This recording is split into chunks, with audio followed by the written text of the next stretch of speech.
Hello and welcome. Here is another example of how I shoot and edit a real estate shoot. But I'm going to show you exactly what I did to cover all my steps, making sure that I can evenly light this space. So if you haven't seen any of my other tutorials, well, welcome. This is just one of many that I have on this channel, but this is what I typically do now. So I'm shooting on the Olympus EM1 Mark II with the Leiwa 7.5 millimeter. All you full framers, that's 15 millimeters. It's a fixed focal range or fixed focal length. At f2, I'm usually at f4, so that's like f8 on a Micro Four Thirds. So pretty much everything's going to be in focus when you focus to infinity on this camera. So the first thing I do, I have my camera set on the Custom 1 dial. And that is going to allow me to take 3 brackets at 2 stops apart. So this is the first image, this is the second image, and this is the third. So what I like to do is, first off, I need to come over here and do my layout of first bump. That is going to give me my correct profile. And if you are using this lens, it is Venus Optics, and you're going to select the model that is Leiwa 15mm f2. And then what I like to do is just hold down shift and click the last one, so all 3 of them are selected, and just sync these up. And then I'm going to right click, photo merge into HDR. Now, I do these one at a time because not every single situation requires you to do this step. I was before going through and just batch processing all of my 3 bracket images. So here's an example. That looks pretty clean to me for a base ambient layer. We're going to hit merge. But not every single shot is going to require this step. That's why I don't do that anymore. I have those 3 brackets to merge into an HDR image if I need to, kind of like a backup. So what am I going to do now? So for this one, I'm just going to hit the number 2 on my keyboard. That's going to give me a 2-star here, so I know to bring this into Photoshop for my Flambient blend. So next one is this. Let's just reset this. I don't know if I did anything. No, I did not. It must have been this one that I chose, because this one isn't as blown out. And again, I did my profile corrections on this one. Brought the highlights down, shadows up, because if I reset this, I don't know if it got rid of my profile correction. It did.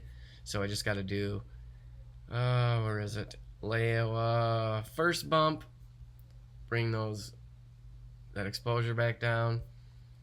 And then again, we can bump those shadows, highlights down a little bit. I'm not too worried about the highlights down too much, because we just don't want it to be blown out for the flash shot. Okay, so I already have that as a 2-star.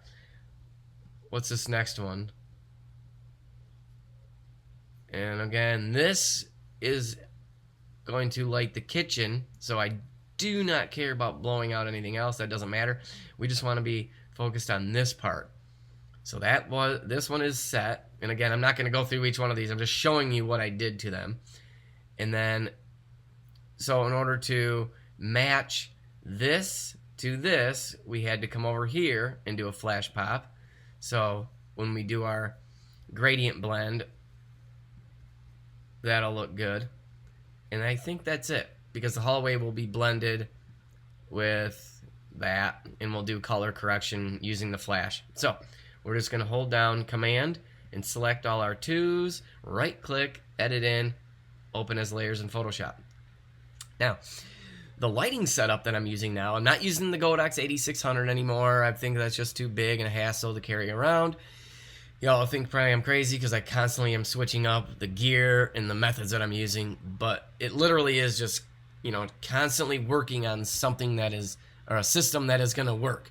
So I have my Godox V1 flash mounted on top of the camera, and then I'm running around with my other Godox flash. You could use another Godox V1 if you wanted. I'm just using another regular Godox flash, and that I use for my flash pops. So the reason I like doing that is because it does give you an more even flash blend. Sometimes when you're shooting a room, you can have your camera on this side of the room and then come over to the right side and pop a flash. So you have two flashes going off on the left and right side, and it makes a lot easier of a blend. That's just my personal opinion.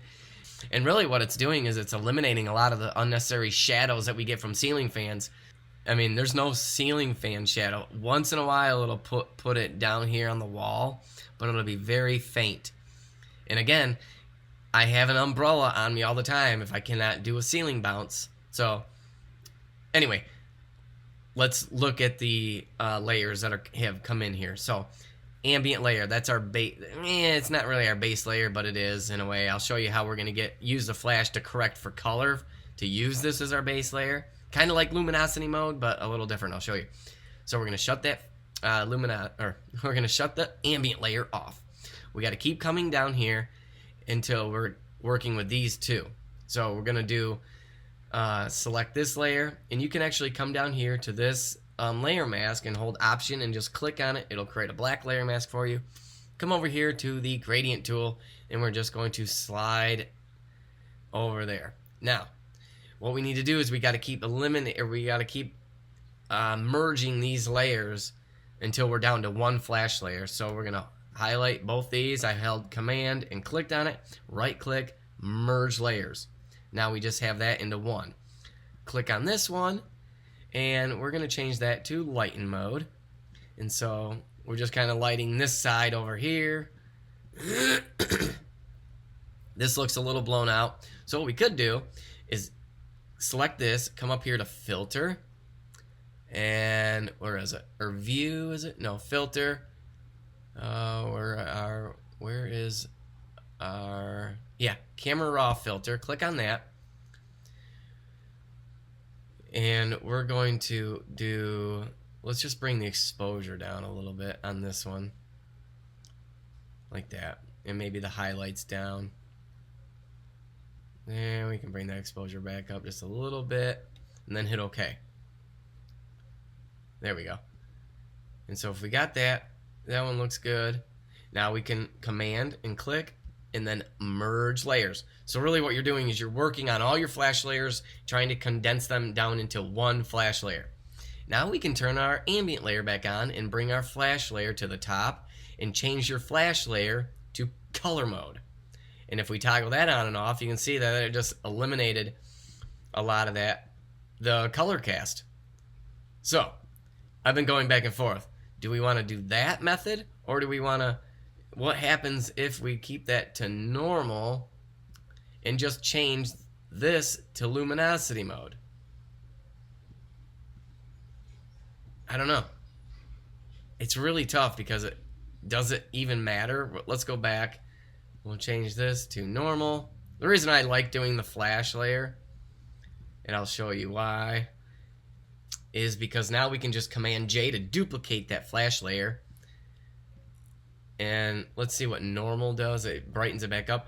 You can either do normal or darken, and what that's going to do is get rid of all the flash, or it's going to help you paint in your windows. But really, you can just leave it on normal, because unless you're blowing out everything but the windows, darken mode isn't going to really do anything. So what we could do is just create another layer mask, hide it, and take our paintbrush right here, and we can just paint back in where we want more flash. Bring those window views back in. We don't need to do a ton in here. Yeah, see, that's too dark. We want to just leave it bright like that. Maybe brighten it up a little bit more in here. You know, if the flash was brighter than the ambient, then that would be good. Make sure these windows and this lamp here isn't blown out. But that's it. That's pretty much it. So let's flatten this layer. There's one more little thing I like to do. And I have it set as function F1, and it does this. And I'll show you real quick what I'm doing. So we got to duplicate the layer, come up here to filter, blur, and then average. And then we take this and go to our curves adjustment layer, and then double click on the middle eyedropper and click anywhere in there. And what that does is trying to set a neutral gray point. So if we take that and now toggle that on and off, we actually had a pretty good, let me just see if that even worked. Oops, shoot. We gotta highlight this color to here, click on it, save the new target colors as default. No. Anyway, it's supposed to it's supposed to help you with your color correction. I don't know if that even worked. Something ain't up with that. I have other tutorials on how I did that. I'm just gonna do my function F1. Let's see why it's telling me to do it. There we go. Anyway, so sometimes it pushes it too much, and I just like to take the opacity and bring it down to like 50%. Toggle that on and off. It gets rid of that, or a little bit more of that orange color cast. You can see here in the kitchen, like that. And now we can flatten the image. It's going to ask you if you want to discard that hidden layer. Of course, yes. Command S to save it. Okay, so now we're back into Lightroom, and I'm going to do my final bump. And again, this is just, a rough, start to tweaking all this stuff. And of course, the big thing is I come down here and correct for my verticals. Just watch your vertical lines. You could even tweak them a little bit more. Let's see. That looks a lot better right about there. And of course, you're going to have to crop in if it pushed it too much. Verticals are big in real estate. Horizontal and vertical lines.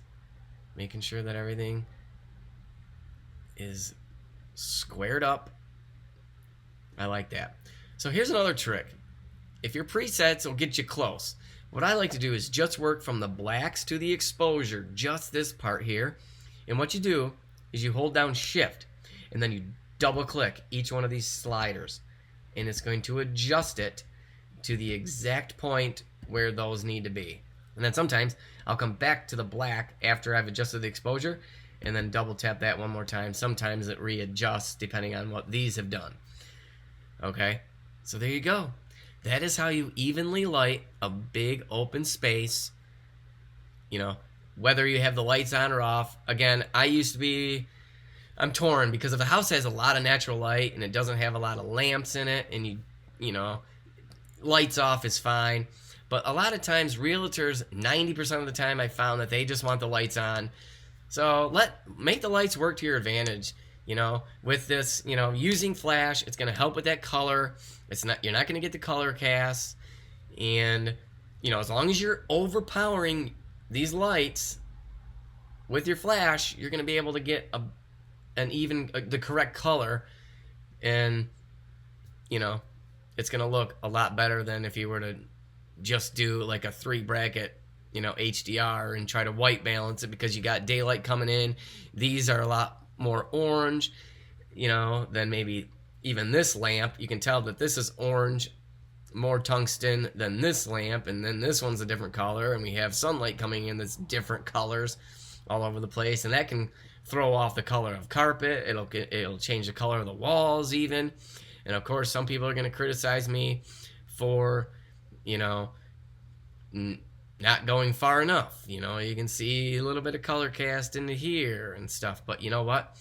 When you're running and gunning, when you're doing 3 or 4 of these a day, and you got 30, 40 images just on the inside alone, you don't have time to be super meticulous unless you're charging $100 a photo doing architectural work.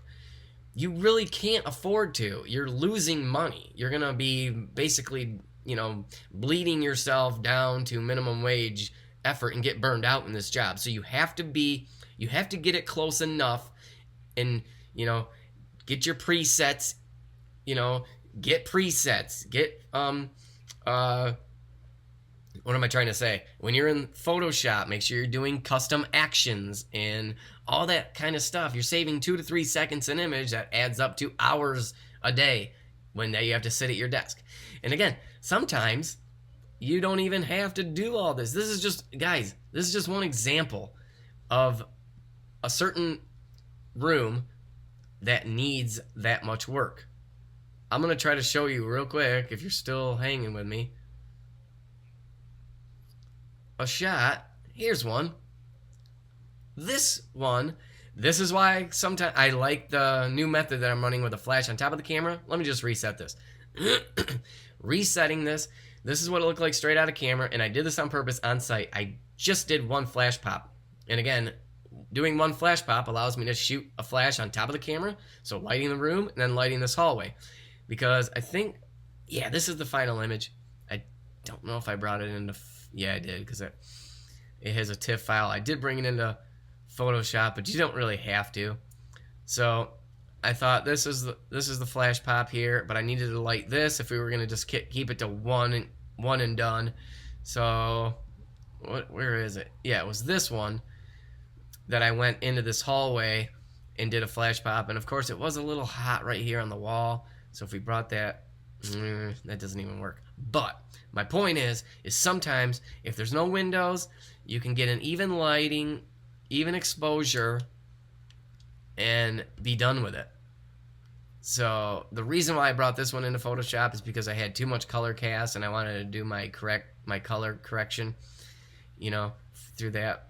But again, sometimes you don't have to. I mean, depending on the situation, and again, a lot of bathrooms, I just do one flash pop. You know, not every one of them. Like for example, this one, just to pop the flash and be done. You don't have to do 3 brackets and then a flash layer and then bring every single image into Photoshop. You know, or like for example, attic spaces or garages. I'll just do 3 brackets. You know, there's no point in trying to flash a garage or a basement. A lot of times you can't, it's not going to do any good anyway, so just do your 3 brackets and be done.